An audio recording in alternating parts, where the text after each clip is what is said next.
ښځه باید څه ډول وي؟ د ځان لپاره کوم ډول ښځه باید وټاکو؟ سلام، ستړي مه شئ، زموږ پښتو سټوري چینل ته ښه راغلاست. هر ځوان چې غواړي د پیغلې سره واده وکړي او د هغې سره شریک ژوند تیر کړي، باید د هر نظره د ژوند ملګري د ځان په څیر انتخاب یا وټاکي، او باید هغه یې مخکې لیدلې وي، د هغې سره مینه محبت ولري او هغه لایقه د واده وګڼي، او پام وي چې مقابل طرف هم باید له تاسو سره مینه محبت ولري. دوه طرفه مینه محبت باید موجود وي.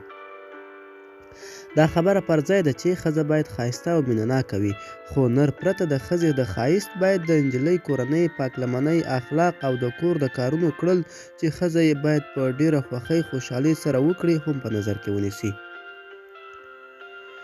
ځکه زیاتره لیدل شوې جوړې نر او ښځه چې له یو بل سره جنګ دعوې کوي او له یو بل څخه ګیلې او شکایت لري، وایي ما له تا سره د اوله مینه نه لرله، مجبوروم د پلار یا مور یا فلاني خبره ومنم، ګنې د اوله ما له تا سره واده نه کوو. دغسې خلک په څومره سست ټمبل او نالایقه وي چې ونشي کړی د ګډ ژوند ملګري په خپله خوښه وټاکي او د خپل ځان تصمیم په خپله ونیسي.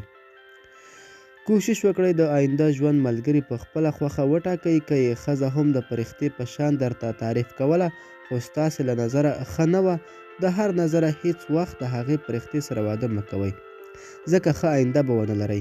هیڅ وخت د مور، پلار یا نورو خلکو په خوښه واده مه کوئ، ځکه د تاسو یې چې د ملګري سره مو شریک یا ګډ ژوند تیروئ، نه ستاسو پلار او مور یا نور کسان. واده کول د ټول عمر خبره ده، د یو یا دوه ورځې نه دي، نه داسې شی دی چې بدل شي یا خرڅ. نو واده موقتي نه دی چې هغه شوخي وګڼو، امکان لري چې په یو غلط انتخاب یا ټاکنه ټول عمر پښیمانه شئ.